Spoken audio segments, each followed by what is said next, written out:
Bonjour Gauthier Rybinski. Bonjour Pauline. A-t-on déjà vu de mémoire de conflits récents autant d'atermoiements de la part de pays engagés dans un processus de conflit? Souvent c'est l'inverse, c'est-à-dire qu'on reproche aux belligérants d'être indécrottable obsédés par leurs objectifs. Là on se dit où est l'objectif? Et paradoxalement il y a quelque chose qui réunit, on va voir, États-Unis et Iran.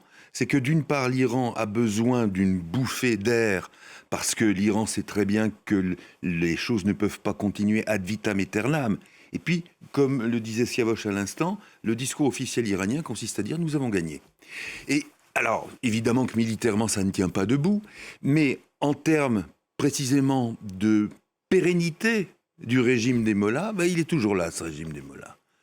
Et deuxièmement, l'aura internationale que gagne petit à petit la République islamique avec, je ne dis pas résistance, c'est un mot laudateur, mais avec cette condition qui fait que le régime est encore debout, eh bien ça aussi c'est quelque chose d'important. De l'autre côté, vous avez les États-Unis qui évidemment sur le plan militaire sont très nettement supérieurs, même si on peut remarquer que la capacité balistique iranienne est loin d'être morte. Mais que font les États-Unis sans objectif ? Et là, vous le voyez bien, le comportement pour le moins erratique de Donald Trump et de l'administration américaine le prouve. Et dans ces cas-là, qu'est-ce que vous faites? Au fond, vous cherchez à bousculer l'adversaire pour que lui se rende coupable d'une faute. Et après, vous dites, non, moi, j'étais là, j'étais présent, j'ai proposé que c'est l'autre qui ne veut pas. Et donc, la tactique américaine prouve en creux, si j'ose dire, le vide ou la vanité de l'objectif de la pensée américaine. Et ça explique ce comportement, parce que vous voyez que des deux côtés, on a parlé de cessez-le-feu, il existe plus ou moins ce cessez-le-feu, mais il y a des tirs provenant du côté iranien, et il y en a aussi avec l'arraisonnement en quelque sorte de ce navire par les États-Unis. Voilà à quoi ça sert. Maintenant, il faut voir que en dessous, et ça on l'oublie, il y a des gens qui meurent. Vous posiez la question à Siavosh, est-ce qu'il est possible qu'on reprenne, que les hostilités reprennent? Oui, c'est possible, c'est ce que Siavosh a dit. Et c'est d'autant plus possible que précisément, il n'y a aucune considération, même politique, du sort de la population civile. Parce que, on pourra y revenir si vous le souhaitez, si on a le temps, c'est bien là le problème, entre autres. À propos des objectifs, on comprend bien ces dernières heures, ces derniers jours, que ce qui se noue, en tout cas le nœud, est ce fameux détroit d'Ormuz, dont on rappelle qu'il était ouvert avant la guerre. On a cru ce week-end à une désescalade et puis finalement, ça n'a pas duré. La seule certitude qu'on a, c'est que dans ce détroit d'Ormuz, rien ne sera plus jamais comme avant.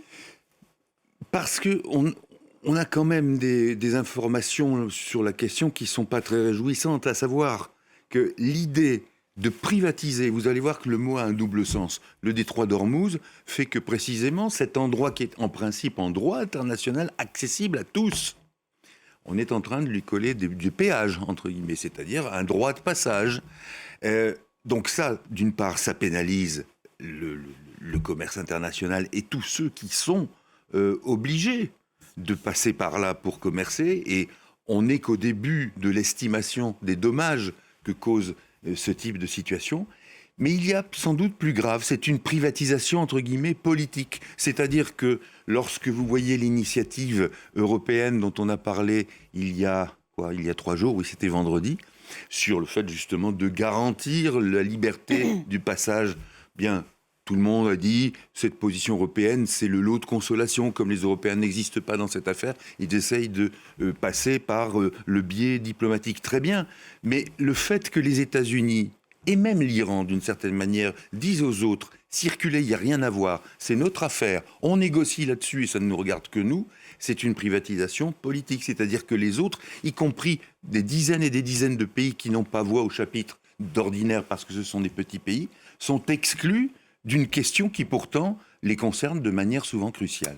Si Gauthier, dans quelques jours, quelques semaines, les petits points que l'on voit derrière vous, qui symbolisent les bateaux qui sont coincés de part et d'autre du détroit, peuvent y repasser à nouveau, dans le fond, on n'aura pas avancé d'un iota. Non, et tout le monde pourtant sera soulagé. Et on aurait tort de bouder, non pas ce plaisir, mais cette accalmie. Parce qu'effectivement, ça peut vouloir dire une reprise d'un commerce qui, pour certains, est crucial. Simplement, on aura pris, comment dirais-je, on aura pris la cause pour l'origine. En ce moment, beaucoup vous disent, et d'ailleurs les belligérants ont intérêt à le faire croire, qu'une solution dans la crise du détroit d'Ormuz serait la clé, au fond, au problème moyen-oriental. Non, le détroit d'Ormuz est une conséquence du problème moyen-oriental. C'est une conséquence, de la présence des mollahs à Téhéran, 2, de la dérive américaine, 3, de la dérive israélienne, 4, de la faiblesse de l'État libanais. Tout ça, ça n'est pas nouveau.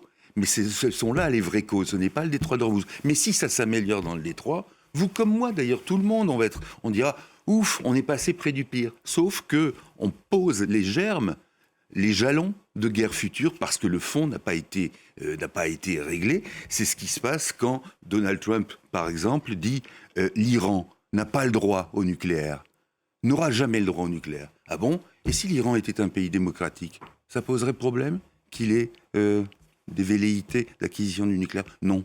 Et c'est bien là le fond de l'histoire. Et en étant au milieu du gué, c'est-à-dire en n'ayant pas des objectifs politiques clairs, eh bien dans 4-5 ans, on se met à nouveau à la merci d'un conflit, parce que vous le disiez, rien n'aura été réglé, y compris même sur cette question très précise du détroit d'Ormuz, qui est en droit international, encore une fois, un lieu parfaitement accessible et sans péage à toutes et à tous. Incertitude et inquiétude, merci beaucoup Gauthier.